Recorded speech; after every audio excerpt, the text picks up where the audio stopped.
నమస్తే. దేశవ్యాప్తంగా ఒక మాట, ఒక వ్యక్తి చేసినటువంటి ఒక మాట ఇప్పుడు దేశవ్యాప్తంగా కూడా సంచలనం రేపుతుంది.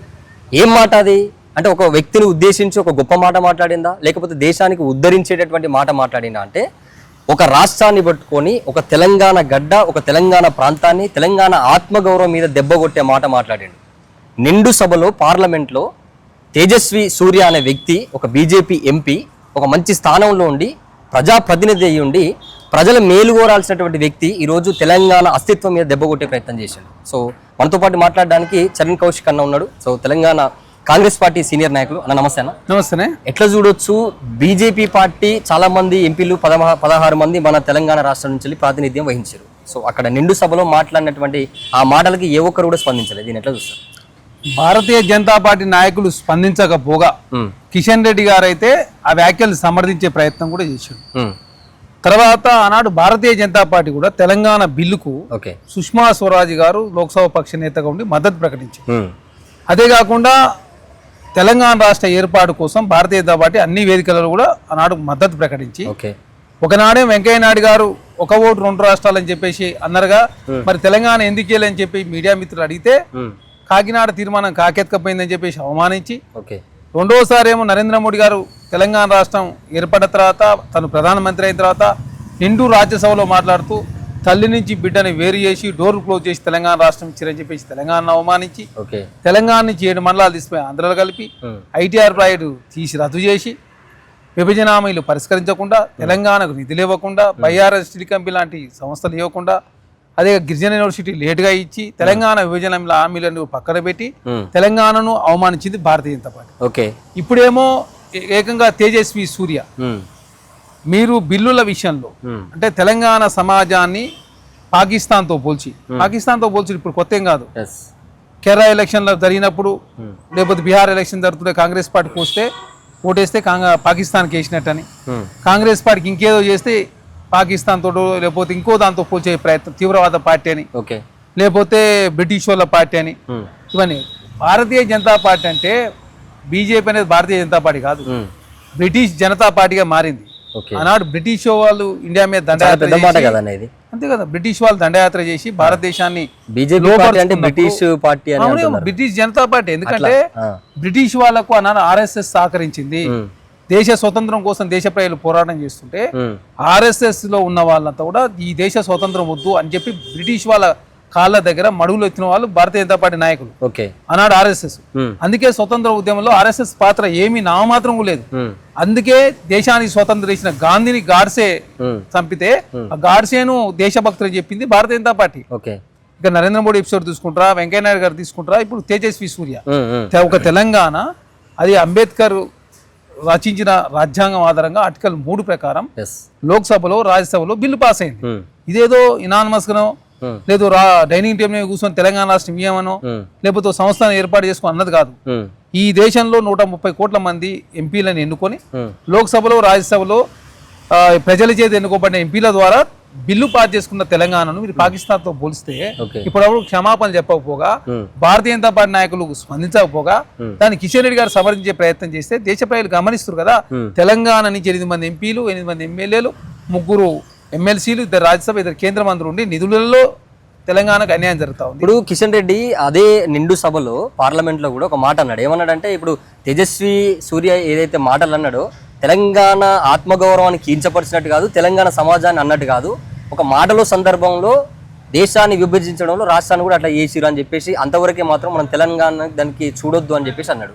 మళ్ళీ ఈ రోజు పొద్దున ప్రెస్ మీట్ పెట్టి అన్నాడు, కొంతమంది జర్నలిస్టులు ప్రశ్నలు చేశారు. సో దానికి కిషన్ రెడ్డి ఏమన్నాడంటే, అన్నాడు దానికి కూడా నేను క్షమాపణ చెప్పిన, ఆయన కూడా చెప్పాడు అని అన్నాడు. మరి దీన్ని ఎట్లా చూస్తారు? అరే, రాహుల్ గాంధీ గారు విదేశీ గడ్డ మీద ఎట్లా మాట్లాడతారా భారతదేశం గురించి అని చెప్పేసి మాట్లాడే మీరు, భారతదేశంలో ఉన్న ఒక నిండు పార్లమెంట్ లో, దేవాలయం లాంటి పార్లమెంట్ లో ఒక పాకిస్తాన్ మన శత్రు దేశం పేరు తీసుకొచ్చి తెలంగాణ పోలిస్తే కిషన్ రెడ్డి గారు మతి ఉండి మాట్లాడుతుండా, మతి లేకుండా మాట్లాడుతుండా? కిషన్ రెడ్డి గారు అర్థం పర్థం ఉందా? ఆనాడు తెలంగాణ ఉద్యమం జరుగుతుంటే లక్ష్మీనారాయణ గారు రాజీనామా చేసిన పాపం నిజామాబాద్ అర్బన్ సభ.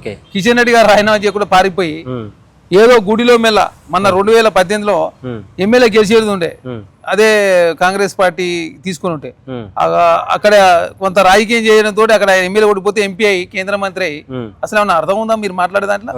మీరు విదేశీ గడ్డ మీద భారతదేశం మీద ఎట్లా మాట్లాడతారని చెప్పి మాట్లాడే మీరు మన దేశంలో మన దేవాలయంలో పాకిస్తాన్ పేరెత్తి ఒక తెలంగాణ పోల్చి తెలంగాణ రాష్ట్రానికి మద్దతు ఇచ్చిన పార్టీ భారతీయ జనతా పార్టీ, కాంగ్రెస్ పార్టీ తెలంగాణ రాష్ట్రంలో ప్రకటించింది. సోనియా గాంధీ గారు కావచ్చు, సుష్మా స్వరాజ్ గారు కావచ్చు. ఏమన్నా అర్థం ఉందా మీరు మాట్లాడే మాటలు? కాబట్టి తేజస్వి సూర్య మాటల్ని తెలంగాణ సమాజం గమనించి దానికి గట్టి కౌంటర్ కాంగ్రెస్ పార్టీకి సంబంధించిన ఎంపీలు కూడా ఉన్నారు అక్కడ, కౌంటర్ గట్టిగా ఇచ్చారు దానికి. అదేవిధంగా కడియం కావ్య గారు మాట్లాడారు, పార్లమెంట్ లో వారి అవకాశం ఇస్తాం మాట్లాడారు. కాంగ్రెస్ పార్టీ సంబంధించిన ఎంపీలంతా కూడా స్పందించారు. తెలంగాణ రాష్ట్రంలో పొన్నం ప్రభాకర్ గారు కావచ్చు, తెలంగాణకు సంబంధించి పిసిసి అధ్యక్షులు, తర్వాత రేవంత్ రెడ్డి గారు అందరూ కూడా స్పందించారు. ముక్త కణంతో తెలంగాణ ప్రజలు కావచ్చు, కాంగ్రెస్ పార్టీ కావచ్చు, పాకిస్తాన్తో పోల్చడానికి తేజస్వి వ్యాఖ్యలను కాంగ్రెస్ పార్టీ ఖండించింది. కాంగ్రెస్ పార్టీ అంతా కూడా తేజస్వి వ్యాఖ్యలు వెనక తీసుకొని క్షమాపణ చెప్పాలా. అతని యొక్క మెంబర్షిప్ రద్దు చేయాలని కాంగ్రెస్ పార్టీ కోరితే కిషన్ రెడ్డి గారు సమర్థనీయం మాట్లాడితే దేశ ప్రజలు గమనిస్తారు కదా. ఇప్పుడు రఘునందన్ రావు కావచ్చు, లేకపోతే ఈటల రాజేందర్ కావచ్చు, ఇంకా చాలా మంది ఉన్నారు కదా, ధర్మపురి అరవింద్ కావచ్చు, చాలా మంది కూడా ఎందుకు స్పందిస్తలేరు ఈ అంశం? వాళ్ళకి అలవాటు. బీజేపీ పార్టీకి వీళ్ళు కంప్లీట్ గా బీజేపీ పార్టీని కాపాడుతున్నారా? తెలంగాణ అస్తిత్వం మీద వీళ్ళు, అంటే తెలంగాణ సమాజం మీద వీళ్ళకి ప్రేమ లేదంటారా? ఎట్లా చెప్తారు దీనికి? ఇక్కడ భారతీయ జనతా పార్టీ మీరు చూడండి, మొన్న జూబ్లీ ఎలక్షన్ జరిగితే ఏం చెప్పిండు? ఇక్కడనే జూబ్లీస్కి వచ్చి సండి సంజయ్ గారు కాంగ్రెస్ పార్టీకి వేస్తే పాకిస్తాన్కి వేసినట్టే చెప్పిండు ఆయనే.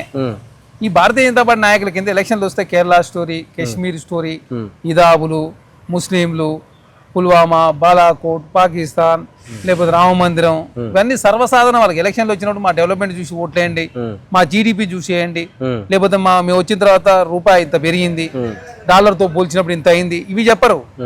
ఓన్లీ ఎలక్షన్లు వచ్చినప్పుడల్లా పుల్వామా, బాలాకోట్, సైనికుల దాడులు, తీవ్రవాదులు, పాకిస్తాను, తర్వాత ఇదాబులు, రామ మందిరము, హిందూ ముస్లిం సెంటిమెంటు, ఇవన్నీ రకరకాల తీసుకొచ్చే ప్రయత్నం భారతీయ జనతా పార్టీ చేస్తుంది. కాబట్టి భారతీయ జనతా పార్టీకి ఇదంతా సర్వసాధారణం. అదే కాకుండా కాంగ్రెస్ పార్టీ తెలంగాణ రాష్ట్రాన్ని ఇస్తానని చెప్పేసి మాట ఇచ్చి మాట నిలుపుకున్నారు. భారతీయ జనతా పార్టీ మాత్రం మాట తప్పి కాంగ్రెస్ పార్టీ బీఆర్ఎస్ రెండు కావాలని చెప్పేసి మీరు ఒక కుట్ర చేస్తున్నారు బీజేపీ మీద అని వాళ్ళు అంటా ఉన్నారు. దానికి ఏంటి మీ స్టేట్మెంట్ ఏంటి? ఇప్పుడు కాంగ్రెస్ పార్టీ విధానంతో ముందుకు పోతా ఉంది. బీఆర్ఎస్ పార్టీ భారతీయ జనతా పార్టీ కలిసి పోటీ చేయాలని చెప్పేసి ఏకంగా రాకేష్ రెడ్డి గారు కోరుకున్నారు. నిండు అసెంబ్లీలో వారే అన్నారు.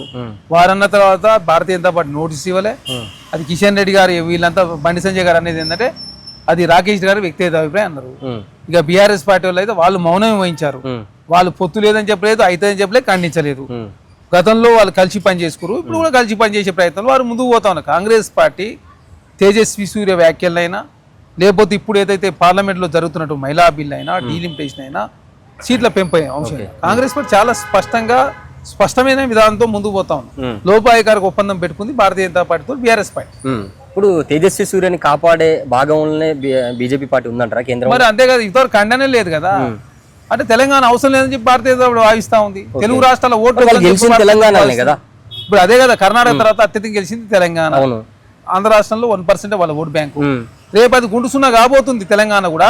కాస్త కర్ణాటక కాదు, సౌత్ ఇండియానే వద్దనుకుంటుంది భారతీయ జనతా పార్టీ. నెక్స్ట్ అధికారంలో కొట్టబోతున్నట్టు వాళ్ళ బీజేపీ. సౌత్ ఇండియానే వద్దనుకుంటుంది Bharatiya Janata party. South India వద్దనుకునే సౌత్ ఇండియాలో సీట్ల విషయంలో కూడా అన్యాయం జరిగినా ఏం లేదు, మేము న్యాయం చేస్తాను నరేంద్ర మోడీ. ఎట్లా న్యాయం చేస్తావు చెప్పంటే దానికి సమాధానం లేదు. కాంగ్రెస్ పార్టీ చాలా స్పష్టంగా చెప్పింది, మేము మహిళా బిల్లుకు వ్యతిరేకం కాదు. కాకపోతే మహిళా బిల్లు 24లో ఎందుకు ఇంప్లిమెంట్ చేయలేదు, 27లో జరిగినటువంటి జనగణన తర్వాత చేస్తారని చెప్పి మీరే చెప్పారు కదా, ఇప్పుడు ఇందుకు అడావిడిగా చేస్తారని ఒకటి. 2 సబ్ కోటా బీసీలో పెట్టాలని చెప్పి కోరింది కాంగ్రెస్ పార్టీ, దానికి సమాధానం లేదు. ఇప్పుడు 2 అయిపోయింది. 3 జనగణన చేసిన తర్వాత చేయాలని చెప్పి దాని విషయంలో ఈ 3 అయిపోయింది. డీలిమిటేషన్ కాంగ్రెస్ పార్టీ వ్యతిరేకం కాదు. బౌండరీ డీలిమిటేషన్ జనరల్ గా జరిగేదే, 2009లో కూడా అయింది. మన అస్సాంలో చేశారు, జమ్మూ కాశ్మీర్లో చేశారు. సీట్ల పెంపకానికి కాంగ్రెస్ పార్టీ వ్యతిరేకిస్తాం. ఎందుకు వ్యతిరేకిస్తామో చెప్పారు. ఇప్పుడు కేరళలో 20 స్థానాలు ఉన్నాయి, అది 50% పెంచితే 30 అవుతుంది. తర్వాత ఉత్తరప్రదేశ్లో 80 ఉన్నాయి, అది పెంచితే 120 అవుతుంది. 80 ఉన్నప్పుడు 20 మధ్య వ్యత్యాసం 60 ఉన్నది. 120 30 మధ్య వ్యత్యాసం 90 అవుతుంది. ఈ 30 సీట్ల సంగతి ఏంటని చెప్పి అడుగుతా ఉన్నాం. వ్యత్యాసం లేదు అంటున్నావు కదా, 30 సీట్లు ఎక్కువ ఉన్నాయి మరి ఉత్తరప్రదేశ్ లో. అతలే రేషియో ఉండాలి కదా, 24.5% ఉండాల్సిన షేరు 20% అవుతుంది. మరి ఎట్లా లెక్క చెప్పంటే దానికి సమాధానం లేదు. ఇప్పుడు మహిళా బిల్లుకి సంబంధించి చాలా పెద్ద చర్చ జరుగుతుంది దేశవ్యాప్తంగా. సో డీలిమిటేషన్ చేసి ఇప్పుడు దేశంలో ఉన్నటువంటి లోక్సభ ఎంపీ స్థానాలు పెంచితేనే మహిళలకు రిజర్వేషన్లు అనేసి మాట్లాడుతున్నారు, వాళ్ళకి సంబంధించినటువంటి కోట. దీన్ని ఎట్లా చూస్తారు? కాంగ్రెస్ పార్టీ ఒకటే చెప్తా ఉంది, మీరు 24లో చేయలేదు, ఇప్పుడు అంతా అడావిడిని చేయాల్సిన అవసరం వచ్చింది. మహిళా బిల్ ఇప్పుడు అంతా అడావిడి జనగణన అయిన తర్వాత చేస్తే బాగుంటుంది. ఉత్తరప్రదేశ్ ఎలక్షన్లు అని చెప్పేసి, పశ్చిమ బెంగాల్ ఎలక్షన్లు అని చెప్పేసి ఏదో రాజకీయ లబ్ధి కోసం మాత్రం మీరు కులగన్న అదేవిధంగా మహిళా బిల్లు తీసుకొస్తా ఉన్నారు. కాబట్టి దాన్ని పునఃపరిశీలన చేయండి. కాకపోతే మహిళా బిల్లు కాంగ్రెస్ పార్టీ వ్యతిరేకం కాదు.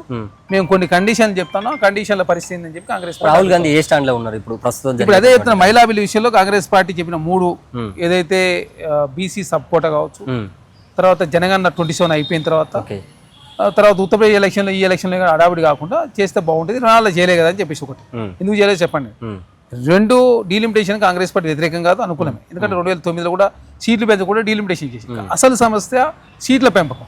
సీట్ల పెంపకానికి సంబంధించి చాలా స్పష్టంగా ఇప్పుడే చెప్పిన, ఉత్తరప్రదేశ్ పెంచిన తర్వాత 30 తేడా వస్తాం. పెంచక ముందు 60 ఉంటే పెంచిన తర్వాత 90 30. ఈ 30 సంగతి ఏందని మేము అడుగుతాం. సౌత్ ఇండియా కోటకు నష్టం జరుగుతాం, ఆ కోటకు నష్టం జరగకుండా పర్సనల్ నష్టం కూడా చేయండి. లేకపోతే ఎంపీలు పెంచకుండా ఎమ్మెల్యేలు పెంచండి. లేకపోతే 20 సంవత్సరాల వరకు పోస్ట్ పోన్ చేసుకోండి. లేకపోతే ఈ సౌత్ ఇండియా గతంలో ఉన్న పర్సెంటేజ్ ఏదైతుందో ఆ పర్సెంటేజ్ ప్రకారం చేయండి అని చెప్పి. లేకపోతే హైబ్రిడ్ విధానం, హైబ్రిడ్ అంటే పెరిగే సీట్లలో 50% జిఎస్డిపి ఆధారంగా, ఇంకో 50% జనాభా ఏదైతే పాపులేషన్ బేస్లో చేయండి అని చెప్పి కాంగ్రెస్ పార్టీ కోరితే, ఏటికి సమాధానం చెప్పకుండా మేము మహిళా బిల్లును అడ్డం పెట్టుకోవాలా, డీలిమిటేషన్ సీట్ల పెంపకం చేసుకోవాలని భారతీయ ఒక దురుద్దేశంతో వరుసగా తెలంగాణ గడ్డ మీద మన ఆత్మగౌరవం మీద దెబ్బలు చాలా ఒకదాని వెనుకంగా కూడా జరుగుతూనే ఉన్నాయి. సో మరి దీని మీద కాంగ్రెస్ పార్టీ ఈ రాష్ట్రంలో అధికారం ఉన్నారు, మీరు ఎట్లాంటి స్టాండ్ తీసుకోబోతున్నారు? కాంగ్రెస్ పార్టీ గారు దేశంలో డీలిమిటేషన్ అంశమైన తెలంగాణ ముఖ్యమంత్రి రేవంత్ రెడ్డి గారు సౌత్ ఇండియన్ ఎవరు మాట్లాడతలే. చంద్రబాబు నాయుడు గారు మౌనం, పవన్ కళ్యాణ్ గారు మౌనం, జగన్మోహన్ రెడ్డి గారు మౌనం, స్టాలిన్ గారు రేవంత్ రెడ్డి గారు మాట్లాడుతూ ఉన్నారు. తర్వాత తమిళనాడులో స్టాలిన్ గారు మీటింగ్కు కేటీఆర్ గారు కూడా వచ్చారు, పినరయి విజయన్ గారు వచ్చారు. సౌత్ ఇండియాకి సంబంధించి ఒకనాడు తెలుగు ప్రజలకు ఏమైనా అన్యాయం అయితే చంద్రబాబు నాయుడు ఒడికాల మీద వేసేది. మరి ఒడికాల మీద కాదుగా, దాన్ని ఖండిస్తలేరు. వారు ఇండియాలో ఉండు కాబట్టి మరి వారు మాట్లాడరా, పవన్ కళ్యాణ్ గారు మాట్లాడతలేరు. సౌత్ ఇండియా అన్యాయం గురించి మాట్లాడుతుంది కాంగ్రెస్ పార్టీ, రేవంత్ రెడ్డి గారు కాంగ్రెస్ పార్టీ, తర్వాత స్టాలిన్ గారు వీళ్ళు మాట్లాడుతూ ఉన్నారు. కాబట్టి సౌత్ ఇండియా ఓట్లు వద్దని చెప్పి భారతీయ భావిస్తున్నా కనపడతాం. కాబట్టి సౌత్ ఇండియా ప్రజలు ఆలోచించుకోవాలా, నార్త్ ఇండియా ఓట్లతో మేము అధికారుల కోసం నార్త్ ఇండియా సీట్లు పెడితే చాలు, సౌత్ ఇండియా సీట్లు అవసరం లేదు. 4వసారి ప్రధానమంత్రి కావాలంటే సీట్లు పెరగాలి. బీహార్, మధ్యప్రదేశ్, రాజస్థాన్, ఉత్తరప్రదేశ్ ఈ 4 రాష్ట్రాల్లో అత్యధిక సీట్లు పెడితే ఆ రాష్ట్రంలో సీట్లతోటే అధికారం రావచ్చు భారతీయ జనతా పార్టీ కలలు కంతా ఉంది. 543 ఉన్న పర్సెంటేజ్ ఏదైతే ఉందో సౌత్ ఇండియాకు 850 ఉన్నప్పుడు అదే పర్సెంటేజ్ ఉండాలని కాంగ్రెస్ పార్టీ కోరుతుంది. దానికి ప్రశ్న సమాధానం లేదు. వాళ్ళు బుల్లోజ్ చేసి బిల్లులు పాస్ చేసుకునే దురుద్దేశంతో ముందుకు పోతా ఉన్నారు. కాబట్టి ప్రజలు గమనిస్తున్నారు, సౌత్ ఇండియా ప్రజలు. సౌత్ ఇండియాతో పాటు కొన్ని నార్త్ ఇండియాలో ఉన్నటువంటి ఈస్టర్న్ రాష్ట్రాలు కూడా, అదే తర్వాత ఈశాన్య రాష్ట్రాలు కూడా నష్టం జరుగుతాం. కొన్ని హిందీ రాష్ట్రాలకు, హిందీ బెల్ట్లకు, హాట్ హిందీ బెల్ట్లకు లాభం జరిగినప్పటికీ ఈస్టర్న్లో ఉన్నట్టు కావచ్చు, ఈశాన్య రాష్ట్రాలు కావచ్చు, తర్వాత సౌత్ ఇండియాకు ప్రధానంగా నష్టం జరుగుతుంది. ఇప్పుడు తేజస్వి సూర్యకి ఫైనల్గా చరణ్ కౌశిక్ గారు ఎట్లాంటి కౌంటర్ ఇవ్వబోతుంది? ఇప్పుడు ఈ రాష్ట్రంలో ఉన్నటువంటి ఎంపీలు ఇప్పటిదాకా సపోర్ట్ చేస్తలేరు, మీ కౌంటర్ ఏంటి? నెక్స్ట్ జరగకుండా ఉండాలంటే భారతీయ జనతా పార్టీ భారతీయ జూమ్లా పార్టీగా, జూటా పార్టీగా, బ్రిటిష్ జనతా పార్టీగా మారింది. పెద్ద మాటలు అంటారు. మరి పెద్ద మాటలేదు. ఎన్డీఏ అంటే national development for Adani Ambani, national democratic alliance కాదు, భారతీయ జనతా పార్టీ కాదు, ఈ బ్రిటిష్ జనతా పార్టీగా మారింది. కాబట్టి బ్రిటిష్ వాళ్ళకు ఆనాడు ఆర్ఎస్ఎస్ సపోర్ట్ చేసింది. ఈ రోజు బీజేపీలో ఉన్న నాయకులు పాకిస్తాన్ గురించి పార్లమెంట్ లో మాట్లాడితే చర్యలు తీసుకోకుండా, కనీసం పల్లెత్తి మాట్లాడకుండా బీజేపీని సభ్యత్వం రద్దు చేయాలి, బీజేపీని సస్పెండ్ చేయాల్సినటువంటి కిషన్ రెడ్డి భారతీయ జనతా పార్టీ పల్లెత్తి మాట్లాడకుండా సమర్థించే ప్రయత్నం కిషన్ రెడ్డి గారు చేస్తే తెలంగాణ ప్రజలు గమనిస్తారు, సౌత్ ఇండియా ప్రజలు గమనిస్తారు. తేజస్వి సూర్య పక్కనే కర్ణాటక, సౌత్ ఇండియాకి అన్యాయం జరుగుతుంటే తను మౌనం వహిస్తా ఉన్నాడు. తెలంగాణ అవమానించి పాకిస్తాన్ తో పోల్చి నిండు దేవాలయం భారతదేశంలో, భారతదేశం నడి బొడ్డు మీద, నడి గడ్డ మీద కూర్చొని పాకిస్తాన్ తెలంగాణ పోల్చిందంటే తెలంగాణ ప్రజలు అవమానించిన భావించాల్సిన అవసరం. కాబట్టి వచ్చే ఎలక్షన్ లో భారతీయ బుద్ధి చెప్తారు. ఇప్పటికే ఆల్రెడీ బుద్ధి చెప్పారు. ఎందుకంటే మన కంటోన్మెంట్ లో ఓడిపోయారు, జూబ్లీస్ ఎలక్షన్ ఓడిపోయారు. అంతకుముందు హైదరాబాద్ లో ఎలక్షన్లప్పుడు హైదరాబాద్ ను భాగ్యనగర మారుస్తాం, ఇల్లు పోతే ఇల్లు ఇస్తాం, బండి పోతే బండి ఇస్తాం, రోహింగ్యాలు ఏరేస్తున్నారు. రోహింగ్యాలు హైదరాబాద్ ఏరియపోగా ఢిల్లీలో డెవలప్మెంట్ ఇచ్చింది భారతీయ జనతా పార్టీ. ఏకంగా మందిరం తొలగించి అక్కడ పార్కింగ్ పెట్టుకున్నది భారతీయ జనతా పార్టీ. అంటే మతము పాకిస్తాన్ అనేది వాళ్ళ ఓటు బ్యాంకుగా, ముస్లింల అంశాన్ని ఓటు బ్యాంకుగా, ఇదాబులు ఓటు బ్యాంకుగా, కేరళ స్టోర్, కాశ్మీర్ స్టోర్లు ఓటు బ్యాంకుగా వాడుకునే ప్రయత్నం భారతీయ జనతా పార్టీ చేస్తాం. కాబట్టి మన రామ మందిరం పేరు మీద ఓట్లు అడిగితే ఫజియాబాద్లో భారతీయ జనతా పార్టీ ఓడిపోయింది. నరేంద్ర మోడీ గారు వారణాసిలో మెజారిటీ తగ్గింది. ఒక 5 రౌండ్లో వెనుకబడిన పరిస్థితి మనం చూసినాం. మొన్న జేడీయూ టీడీపీ మద్దతుతోటి కేంద్రంలో నరేంద్ర మోడీ గారు 3వ ప్రధానమంత్రి అయ్యాడు. ఈసారి సీట్లు పెంచుకొని ప్రధానమంత్రి అవుదామని చెప్పేసి కలలు కంటా ఉన్నాడు. గతంలో రామమందిరం పేరు మీద కలలు కంటే బొక్కబోర్ల పడ్డాడు. ఈసారి కూడా దేశ ప్రజలు, సౌత్ ఇండియా ప్రజలు ఖచ్చితంగా భారతీయ జనతా పార్టీ బుద్ధి చెప్తారు. తేజస్వి సూర్య భారతీయ జనతా పార్టీ సస్పెండ్ చేయాలని కాంగ్రెస్ పార్టీ కోరుతాం. థ్యాంక్ యూ సో మచ్ అన్న. సో ఇది చరణ్ కౌశిక్ అన్న గారితో స్పెషల్ ఇంటర్వ్యూ. వాస్తవానికి ఏంటంటే ఈ తెలంగాణ రాష్ట్రంలో ఉన్నటువంటి ఎంపీలు ఇప్పటికైనా తేజస్వి సూర్య మన తెలంగాణ గడ్డని, మన తెలంగాణ ప్రాంత బిడ్డలుగా మీరు మరి ఎట్లాంటి స్టాండ్ తీసుకుంటారు? ఖచ్చితంగా ఆయనని ఆ ఎంపీ పదవి నుంచి మీరు ఫస్ట్ బీజేపీ పార్టీ నాయకులు, దేశవ్యాప్తంగా ఉన్నటువంటి నాయకులు చేయాల్సినటువంటి పని ఏంటంటే ఫస్ట్ ఆయనని పార్టీ నుంచి సస్పెండ్ చేసి ఆయన పార్టీ సభ్యత్వాన్ని రద్దు చేసి పడేశారు. ఎందుకంటే ఇట్లాంటి తెలంగాణనే ఆయన అంత పెద్ద తెలంగాణ పోరాటాల గడ్డనే ఆయన అటాక్ చేసి ఆయన అంత తక్కువ చేసి మాట్లాడుతున్నప్పుడు సో రేపు అనేక రాష్ట్రాల మీద చేయొచ్చు. కాబట్టి మన తెలంగాణ పవర్ చూపించాల్సినటువంటి సందర్భం, సమయము ఉన్నది. సో మరి మీరు ఎట్లాంటి స్టాండ్ తీసుకుంటారో తెలంగాణ ప్రజలకు మీ మీద నమ్మకం కలగాలంటే మీరు చేయాల్సినటువంటి పని మాత్రం ఇప్పుడు ఫస్ట్ ఆయనని పార్టీ నుంచి సస్పెండ్ చేసి ఆయన ఉన్నటువంటి పదవి నుంచి ఫస్ట్ ఆయన బీజేపీ పార్టీ ఆయన సభ్యత్వాన్ని రద్దు చేయాలి. చూద్దాం మరి ఏం చేస్తారో. ఇక్కడ ఉన్నటువంటి పార్టీ, బీజేపీ పార్టీ ఎంపీలు కావచ్చు, ఇక్కడ ఉన్నటువంటి నాయకులు ఎట్లాంటి స్టాండ్ తీసుకొని ఏం మాట్లాడారో చూద్దాం. చూస్తూ ఉండండి ప్రజావాణి. ఇలాంటి మరిన్ని వీడియోల కోసం మా యూట్యూబ్ ఛానల్ ను లైక్ చేసి సబ్స్క్రైబ్ చేసుకోండి.